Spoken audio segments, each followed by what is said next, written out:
have been operating under a grand illusion for the better part of 2 decades.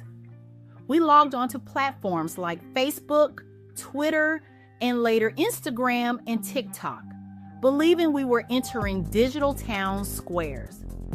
We told ourselves we were here to connect, to share, and to build community. Mark Zuckerberg himself built a career on the premise of bringing people closer together. The industry adopted the language of friends, followers, and tribes. But that language is a relic. It is a nostalgic label slapped onto a machine that was never truly designed for social interaction. In fact, the evidence suggests that what we call social media today has fundamentally abandoned the principles of community in favor of something else entirely. A passive, algorithm-driven consumption engine. To understand why you have been led to believe social media is about community, you first have to look at what the platforms actually reward. For a long time, we assumed that engagement, likes, comments, shares, was a sign of connection. We thought that if a post went viral, it was because it resonated with a community. The data tells a much darker story. Researchers have recently conducted large-scale audits and field experiments on platforms like Facebook, YouTube, and X to see what kind of content the algorithms actually prioritize. The findings are unequivocal. The algorithms do not prioritize truth, nor do they prioritize constructive dialogue. They prioritize toxicity and moral outrage, because those are the emotions that keep your thumb on the screen. I mentioned this before, but in one of my favorite sitcoms, The Hunting Party, the character explained it perfectly. She said, "Community doesn't sell. The algorithm is used to promote users who post the most polarizing content that would enrage viewers and promote division because anger goes viral." When the other character asked her, "Why does she do it?" she said, "Because I wanted to get rich." Let that sink in. Like I always say, you don't have to see the truth to hear it, but I digress. In one specific study, researchers found that when they hid toxic or divisive content from users, overall engagement on the platform dropped significantly, by nearly 9% in time spent and 23% in content consumption. In other words, platforms know that fighting makes you stay. They have built a business model on the back of your anger. Consider the mechanics of a place like X, formerly Twitter, or the comment section of any major app. You're not looking at a group of people who know each other. You're looking at what academics call a discussion-based community, which is a generous term for a space where individuals broadcast opinions into the void. This is not a village. It is a broadcast system. And because platforms utilize a signaling property in their code, they show you what your friends have liked, not necessarily what is accurate. This creates a pressure cooker. If you see that a friend has liked an angry, politically charged post, you are statistically more likely to engage with that anger, even if you don't actually enjoy it. The researchers noted that the algorithm often shows you content that makes your perception of the opposition worse, even when you explicitly state you do not want to see that content.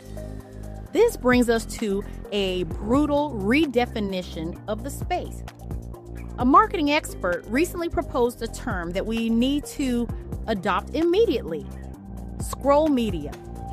We need to stop calling it social media because the social implies interaction. The data shows that the vast majority of users do not post. They do not comment. They barely even tap the like button. They scroll. These platforms are no longer designed for dialogue. They are designed for velocity, for the infinite loop. TikTok, Instagram Reels, and YouTube Shorts are the purest forms of this.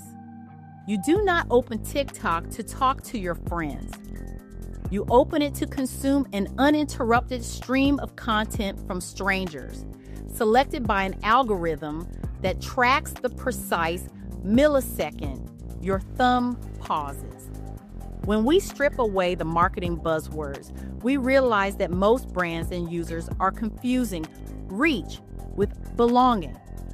As one industry expert put it bluntly, just because someone double taps your post does not mean they would notice if you disappear tomorrow.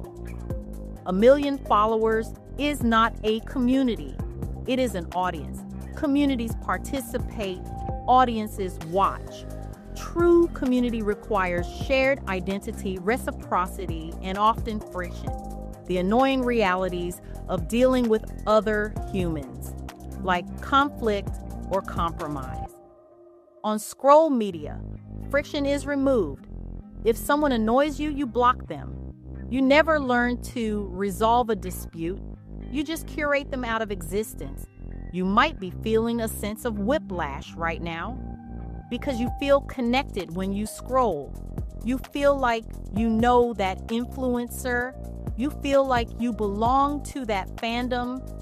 That brings us to the most sophisticated psychological trick of the modern era, the parasocial relationship. Your brain struggles to distinguish between a face on a screen and a face in the room. When a creator talks to a camera lens, your brain releases bonding chemicals as if they are talking directly to you. But this is a one-sided contract. You are emotionally invested, but the creator is managing a brand. Researchers call this an artificial sense of belonging. Gen Z, in particular, has been sold this as a replacement for the third places that have vanished from the physical world, places like community centers, parks, or local cafes. It is easier to get a dopamine hit from a Get Ready With Me video than it is to organize a potluck or navigate a messy friendship. But the digital intimacy is fragile. The moment the influencer changes their persona or gets canceled, the village evaporates. You aren't a villager, you're a consumer of digital intimacy. And what happens when millions of isolated consumers, driven by parasocial bonds and fed by outrage algorithms, congregate in one place? You get a public square that operates like a Shakespearean tragedy. There is a theory called the 3T theory: tragedy, truth, and technology, which compares social media misinformation to Othello. In Othello, the antagonist Iago doesn't just lie. He feeds Othello targeted evidence that plays on Othello's insecurities until Othello destroys his own life. Social media algorithms are Iago. They do not create the lies, but they use sensing technology, collecting your data, your likes, your pauses, to feed you the specific lie that will ruin your day and keep you engaged. Remember the Pizzagate incident where a man rigged conspiracy theories online and fired a rifle in a restaurant? That was not a failure of a community. It was a successful transaction of a targeted algorithm.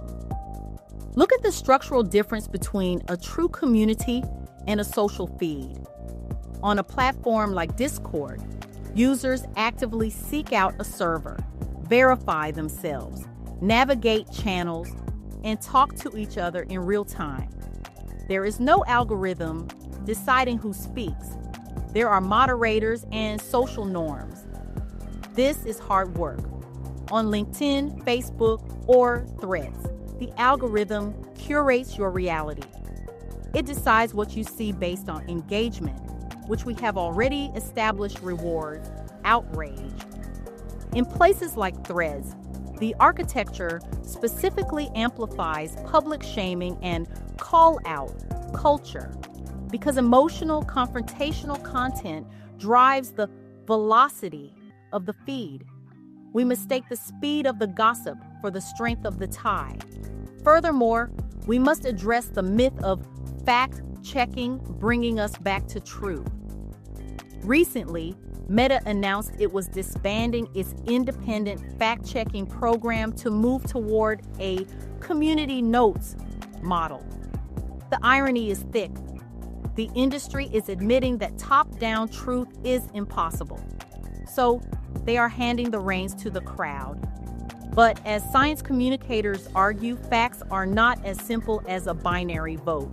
Truth is messy, probabilistic, and often requires nuance that cannot fit in a 240-character post.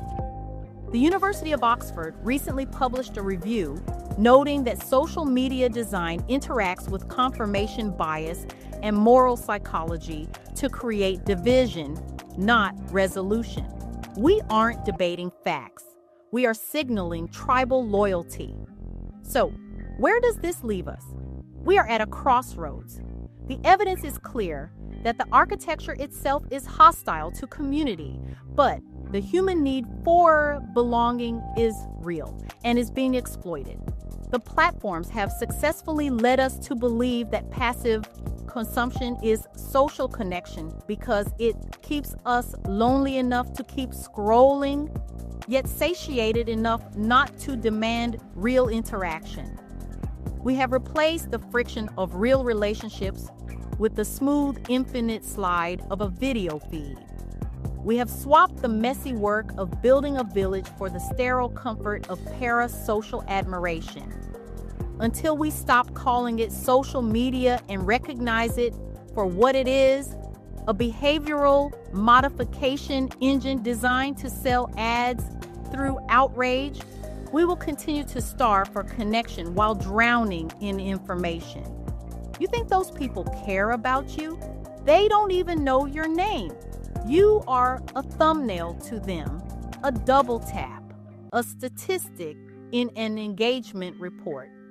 You're not part of a community. You're just fuel for a machine that gets paid every time you feel lonely enough to keep scrolling. Until next time.